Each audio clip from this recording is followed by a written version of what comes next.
வைக்க போகிறேன். பூரிக்கு மசாலா வைக்க போகிறேன். எப்பயுமே நம்ம பூரி கிழங்கு வேக வச்சு தான் கிழங்கு செய்வோம். நான் இந்த தடவை வந்து கிழங்கு வைக்கல, கொஞ்சம் லிக்விடாக இருக்கட்டும்னு இந்த மாதிரி பச்சை மிளகா வதக்கிறேன். பச்சை மிளகா வதக்கிட்டு குருமா வச்சுருந்தாங்க.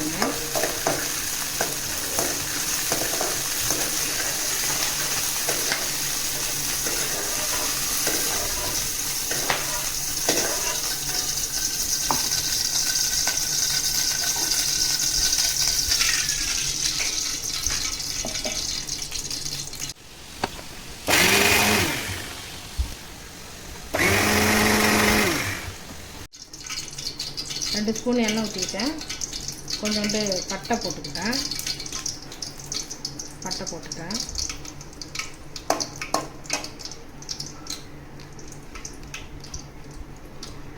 இஞ்சி பூண்டு பேஸ்ட்டு,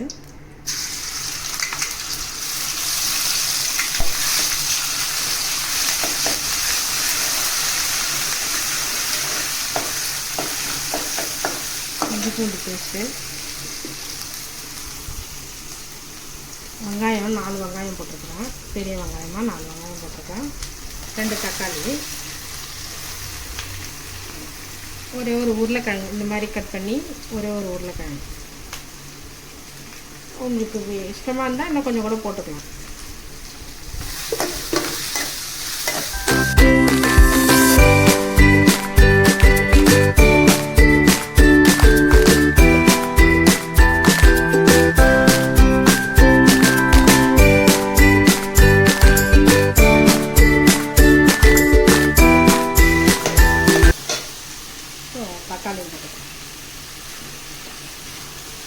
தக்காளியும் வெங்காயமும் நல்லா வதங்கும். தேவையான அளவுக்கு உங்களுக்கு உப்பு இதிலே போட்டு சேர்த்துட்டிங்கன்னா நல்லா வதங்கிடும்.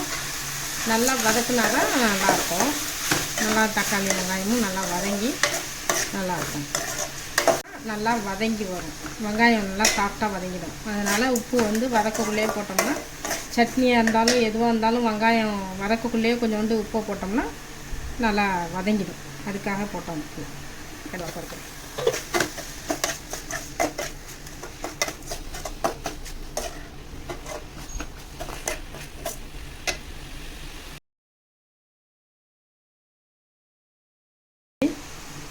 இந்த பச்சை மிளகா வதக்கி வச்சேன்னா அதை இப்போ அரைச்சி இதில் ஊற்றி மூடி போட்டுருவேன். அப்புறமா தேங்காயும் பொட்டுக்கடலையும் கொஞ்சம் வந்து அரைச்சி ஊற்றிக்கலாம்.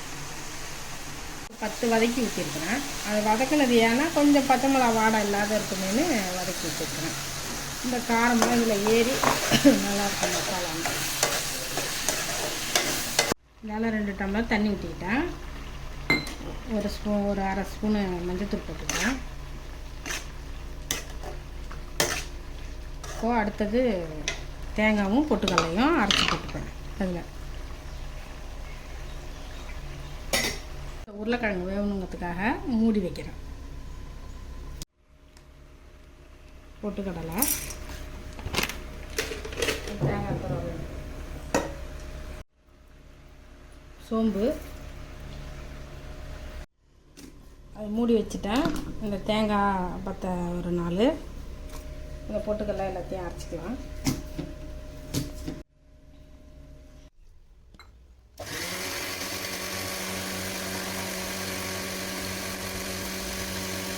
கொஞ்சமாக தண்ணி ஊற்றி அரைச்சிக்கலாம்.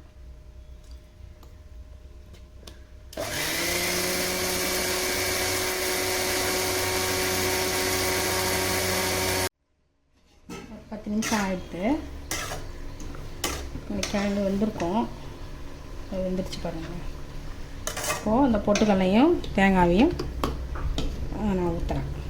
அதை கூட கொஞ்சம் பெரிஞ்சிருக்கும். பொட்டுக்கடலை கொஞ்சம் திக்காகும்ல, அதனால் ஒரு 2 டம்ளர் தண்ணி ஊற்றுறேன்.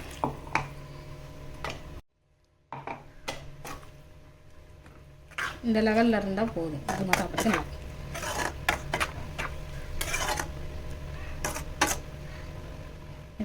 ஒரு 10 நிமிஷம் மூடி வச்சிடலாம். குருமா ரெடி ஆகிடுது. இந்த அளவுக்கு இந்த பக்குவத்துக்கு வரக்குள்ள நிறுத்திடலாம்.